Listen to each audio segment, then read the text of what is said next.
Nation news, आपले हक्काचे व्यासपीठ।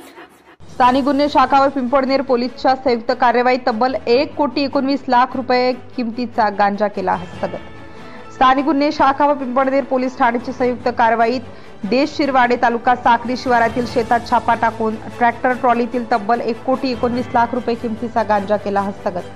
4/10/2024 रोजी गोपनीय माहिती मिळाली। बातमी मिळाली की इसम नामे मोहन देवचंद साबळे राहणार पिंपळनेर तालुका साक्री जिल्हा धुळे हा त्याच्या देश शिरवाडे तालुका साक्री शिवारातील शेतातून मानवी मेंदूवर परिणाम घडवून आणणारा गुंगीकारक गांजा सदृष्ट अंमली पदार्थ बाळगून कोणत्या तरी वाहनातून विक्री करण्याच्या उद्देशाने वाहतूक करणार असल्याची गोपनीय माहिती मिळाली। सदर स्थानिक गुन्हे शाखा धुळेच्या पथकाने पिंपळनेर पोलीस ठाण्याचे अधिकारी व अंमलदार यांच्या मदतीने संयुक्तरित्या दिनांक 4/10/2024 रोजी रात्री 9:05 सुमारास देश शिरवाडे शिवारातील मोहन देवचंद साबळे यांच्या शेतातील साबळे यांच्या शेतातील घराजवळ ट्रॅक्टर ट्रॉलीसह हिचेवर काळे प्लास्टिकचे कापड बांधलेले दिसल्याने व माहितीप्रमाणे वाजवी संशय आल्याने शासकीय पंच राजपत्रित अधिकारी व पोलीस स्टाफसह छापा टाकला असता येथे एक पोपट ओंकार बागुल वय 40 वर्ष राहणार रायकोट तालुका साक्री हल्ली मुक्काम मोहन देवचंद साबळे यांचे देशिरवाडे येथील शेतात हा मिळून आला। त्याच विचारपूस केली असता सदरचे शेत व खालील नमूद गांजा सदृश्य मुद्देमाल हे मोहन देवचंद साबळे यांच्या मालकीचे असल्याबाबत सांगितले। एकूण मुद्देमाल 18 प्लास्टिकच्या गोण्यांमध्ये खाकी रंगाच्या प्लास्टिक रेपर लावलेल्या पाकिटांमध्ये 542.73 किलो गांजा सदृश्य अंमली पदार्थ प्रति किलो 22,000 रुपये प्रमाणे 6 लाख एक स्वराज कंपनीचे ट्रॅक्टर ट्रॉलीसह विना नंबरचे असा एकूण किंमत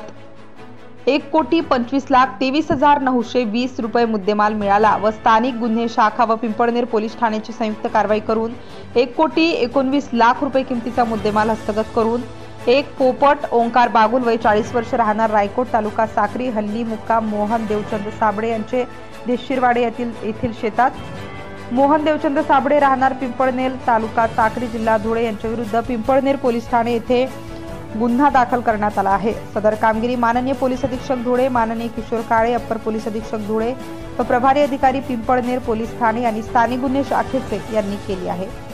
प्रतिनिधी अखिल शाह।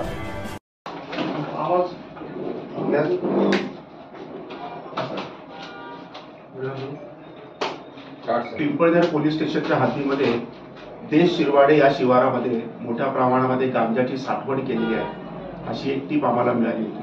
त्या अनुषंगाने एलसीबीच्या टीमला आम्ही इथे रवाना केला असता त्याच्यामध्ये एक ट्रॅक्टर उभा होता आणि त्याच्यामध्ये आपल्याला एकूण 18 प्लास्टिकच्या गोण्यांमध्ये एकूण 542 किलो गांजा आपण त्याच्यामध्ये पकडलेला आहे। त्याची मार्केटची किंमत साधारणतः 1,19,00,000 रुपये आहे आणि 6 लाखाचा ट्रॅक्टर आहे।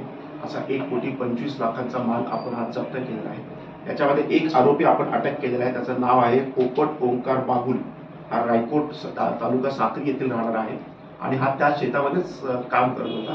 परंतु याच्यामध्ये मुख्य जो आरोपी आहे त्याचं नाव आहे मोहन देवचंद साबळे राहणार पिंपळनेर तालुका साक्री, हा फरार आहे। त्याच्या अटक करून त्याच्यामध्ये आपल्याला पुढील हा माल कुठून आला होता, कुठे चालला होता, कुठे कुठे साठवण करणार होती याच्यामधले जे काही लिंक्स आहेत त्याचे आपण तपासामध्ये निष्पन्न करून त्याप्रमाणे कारवाई करणार आहोत।